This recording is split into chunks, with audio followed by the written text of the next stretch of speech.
Hey, what's up guys? We are currently in New Orleans. We are nearing the end of our trip. It's super crazy. We're just filling up with gas and then we're going to be heading towards Nashville, Tennessee.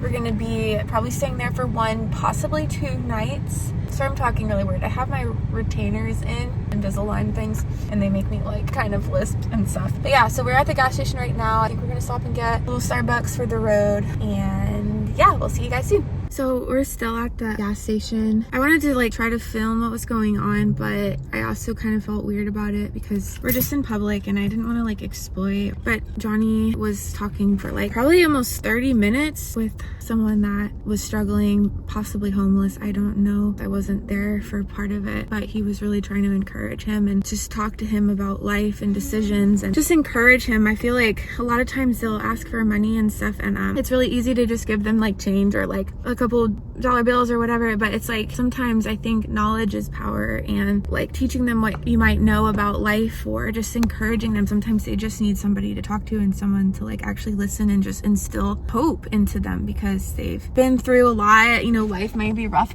for them and it's like hard for them in their situation, and everybody's different. Everyone has a story, and it's like really important to sometimes just take the time to listen. Even if you can't give something monetarily, you can always offer at least a listening ear, if not encouragement, advice, and hope. And so I walked up on Johnny and he was putting his hands on the guy and he was singing to him, and it just makes me emotional, sorry. He was just singing because music is his passion, our passion. It's a universal language, and I guess it's like scientifically kind of proven that when you sing something, you can remember it more and deeper, and a melody can stick more than sometimes just auditory words and memorization of things. So I walked up and he's singing over him and just singing life and encouragement to him, and like it was just really beautiful. And then he was trying to encourage the guy to like at least start somewhere and like work or get a job and stuff like that. So we saw him at that gas station, that same gas station, and he was in there trying to talk to the people, and security was trying to kick him out, and the employees of the gas station were just rude to him, and they were like, "Get out, we don't want you here." And he was just like, "I'm sorry, I'm just trying to start somewhere, I'm just trying to get on my feet." And he was just trying to like establish something because he was just instilled with this fresh hope. And then now Johnny's like kind of come to his defense with that, and he's now talking to the security at the gas station, and he's like, "Look, I really believe in this man. This guy's got a lot of potential and a lot going for him, and he's a beautiful soul," just trying to help the world see the essence behind the tattered clothes, behind the skin colors, behind like all these things that so easily divide us. Like it's just crazy. We're all souls, we're all humans, we're all essences, and everybody's got their own story and been through their own shit. So right now I think Johnny's just trying to stand up for the guy, to the staff and the security, because his heart just really goes out to not only this person, but he's talked to other people along the trip too. I haven't really filmed it or recorded it because it just feels like an invasion of privacy. I don't want to just like film him talking to someone on a street or something like that. It doesn't feel right to me. I wouldn't want that to be done to me if I was in that position.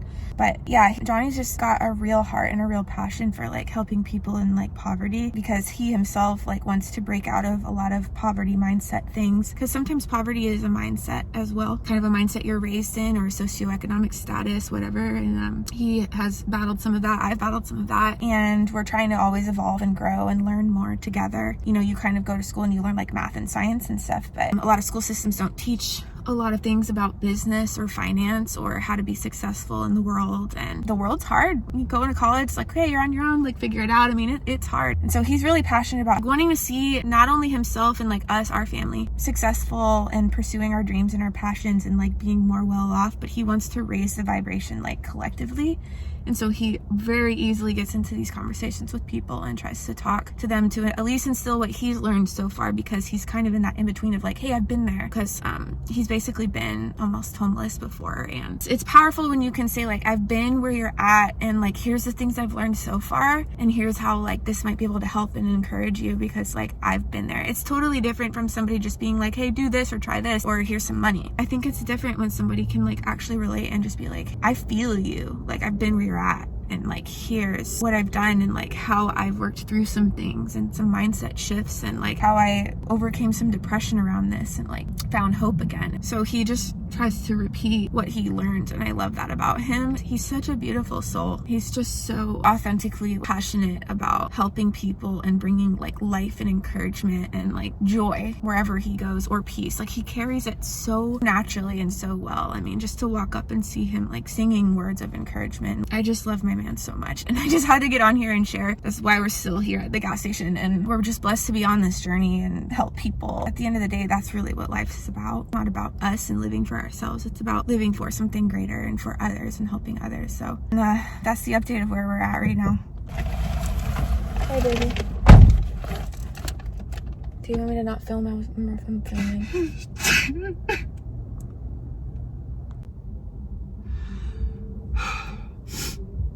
I'm a mess right now. If you were to put yourself in that position, everybody has had a day where they felt the lowest that they've felt. A day where they felt like they were just complete and utter failures. But we bounce back, and we have our friends, and we have our job, and we have our money, and we have our stuff that helps us get out of that rut. Now just imagine having your worst day and having the hardest time believing in yourself, and then being on the street and homeless. And your friends are on the street and homeless, and we're the average of the 5 people that we are around the most. How do you get out of that? You tell me that answer. You think it's as easy as going out and just quickly getting a job? We all have mindsets that stop us, and that's what stops us the most. It's people that consistently feel down on their luck. And the people that were like, get out of here, like the types of people that just judge from external. Yeah. Because I saw that in the gas station when I walked in. They were like, we don't want you here, like we don't want your help, get out. I was like, this poor guy's probably just got all encouraged from you, and then wanted to step out and just try something. He literally walked up there, talked to the lady putting out the garbage, and I saw his posture change. I saw the look on his face. He was trying to smile, and I saw the look on his face where he felt uncomfortable. He felt out of his skin. Totally. Felt embarrassed. And they're just agitated at him for even being there, like, get out of here. And right. The security comes up, and he's just trying to explain, like, I'm just trying to get better and get a job, and security guard is just not having it, and just like, no, get out of here. So he goes back outside, and he's standing there, and I'm in the store, and I walk up to the security guy, and I'm just like, is everything okay with him? He's like, oh yeah, he's just doing this and that. And I'm like, well, he's just needs good people around him. He's just trying to get a job to better himself. Like, I was just out there talking with him and encouraging him that he has what it takes. And then he just immediately took that information, came up here and tried to get a job. And this cashier lady was just like, no, he's this and that, and I'm judging him by his actions. I don't want to hear anything that he has to say. And I was just like, what? There's only so much you can do, because like, we're not living here, like we're going to Georgia, and it just sucks. You gave him your number. Yeah, so I went up to him and I was just like, hey bro, let me talk to you for a second. And he sat there and he was like, yeah. And I just said, I just want to congratulate you for taking the advice and immediately going out and doing the best you can. You're gonna run into situations like this. If I was in the position you were in and that just happened, I would feel really embarrassed and I would feel really hurt. Yeah. I would feel like those mindsets in my mind trying to convince me, like, what do you think you're even doing? You don't have what it takes. And I said, this is just the start of getting to the next level. And I was like, there's a lot of people, you're gonna feel that resistance. Resistance. You're gonna feel that resistance. It clicked because I talked to him about the gym. Life is like resistance and weights. I was like, this is like you going into the gym and you're feeling embarrassed, you're feeling out of shape, and you can't lift a lot. People are just looking at you, you feel like you're being judged, chicks are looking at you like disgusted. You can leave the gym and never come back, or you can go, you know what, I'm gonna come back in tomorrow and I'm gonna do the best I can. And it just clicked with him because he was like, yeah, that like I understand what you're saying. That's exactly what you have to do in the gym. I was like, that's exactly what you have to do with this, with life, with finances, with everything. Like, it starts small. I just told him, don't give up. We're the average of the 5 people we hang out with the most. You're gonna need somebody that's gonna challenge you and help you. If you find somebody and you're asking them, like, what can I do to be a better me? And they give you some advice, then take that advice and accomplish it like it's your life.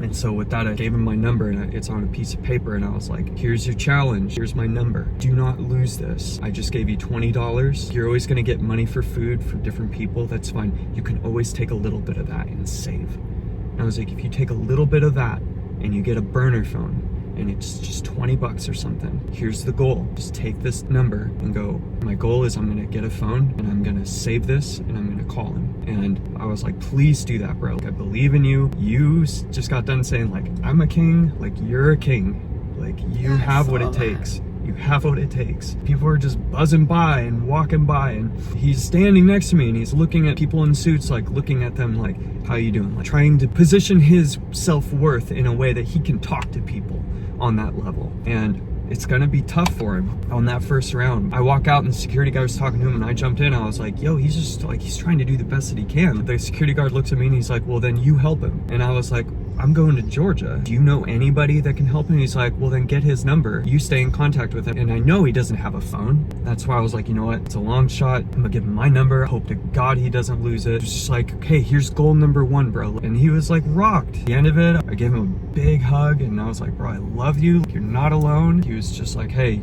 for real, like, I hear what you're saying and you just watch, I'm gonna call you. He didn't seem belligerent, he didn't seem out of it. After my conversation with him, I thought he just walked down and was asking for more money because I saw him with another person. I'm like, well, I mean, you know, it's what it is. Hopefully it's stuck. And then got closer and he's asking for a job. Jobs, yeah. I walked up and I heard him saying like, can I do anything? Like, I can do Yeah, he doesn't know. He doesn't know the formalities. He's just desperate. I know. People are mean though. But and it sucks, there's also a lot of good because there's people like you. Yeah. There's light and dark, there's polarity, but like if he keeps going, he'll find more of those pockets of light and he'll start attracting more light, doing the right things, cleaning himself up, saving and getting a phone, possibly calling. Like, they ask for money and you can just easily give them money and be like, have a great day. But it's like what they need is like knowledge. Like, they need. That's exactly what I was gonna say. Yeah.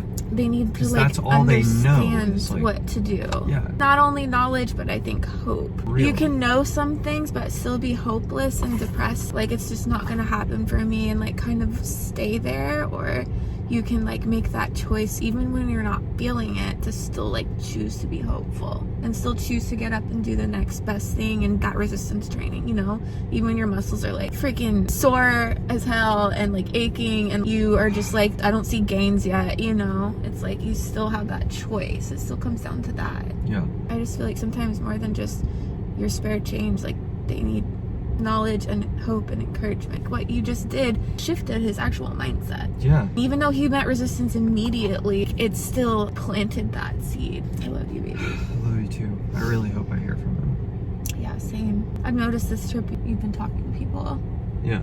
And like trying to instill that. It's like you seem to really carry like a passion for that. Yeah, like it's possible. But it also makes you mad. It's the things that make you mad in the world that you might carry a passion for. Yeah. That's what passion is, love and anger.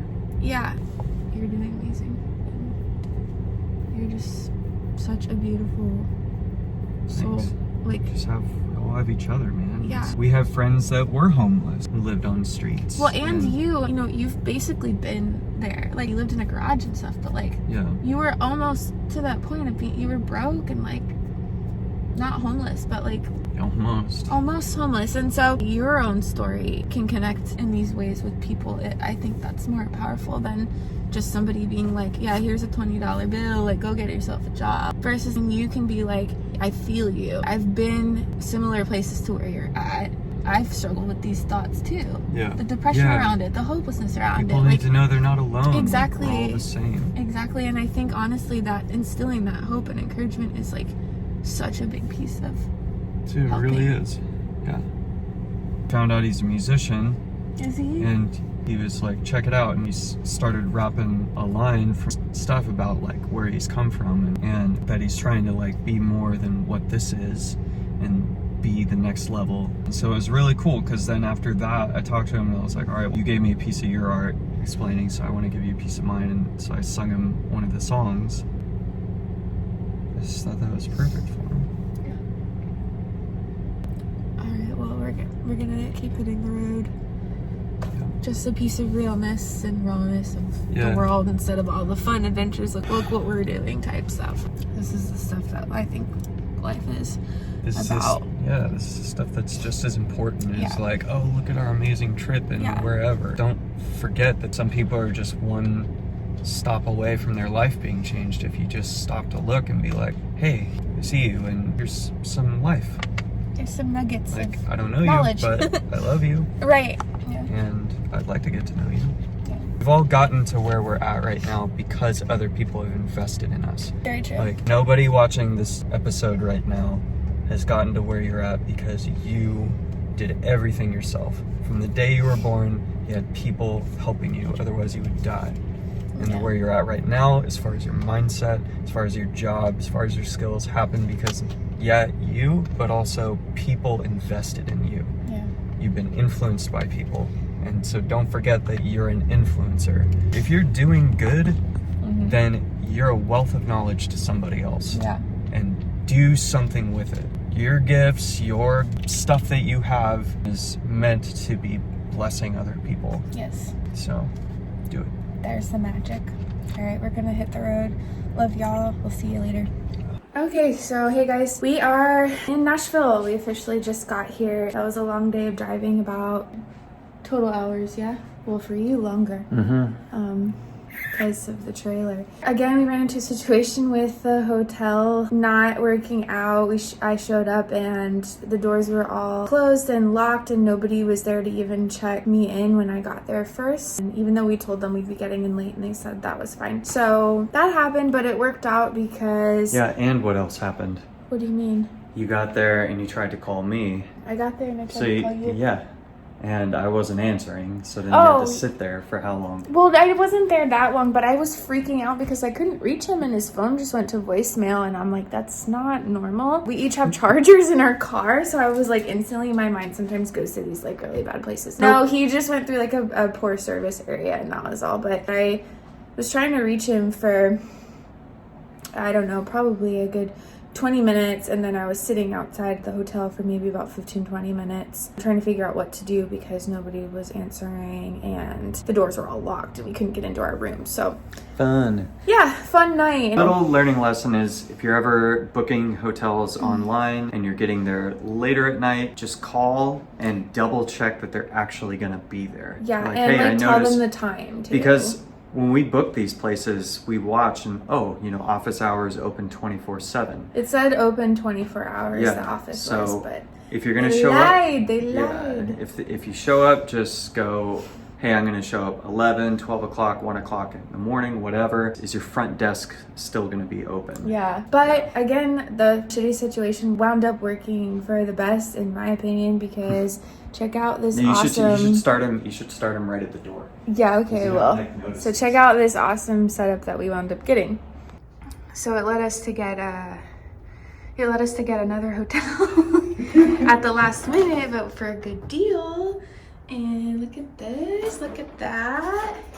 Got a whole my pregnant belly. Got a whole lit up mirror too. Creepy. And there's the bathroom, shower's back there. And when you walk in, the closet. You kind of look in this direction. When I walked in at first, I thought we got like a shit deal because I was like, where's the bed? I was like, okay, there's a desk, there's a chair, and then there's a couch. Did they just give us like a really shit deal at the last minute where we have a pull-out couch? Because this thing is like kind of small. Deck 2 or something. What is this? Oh, we have a porch?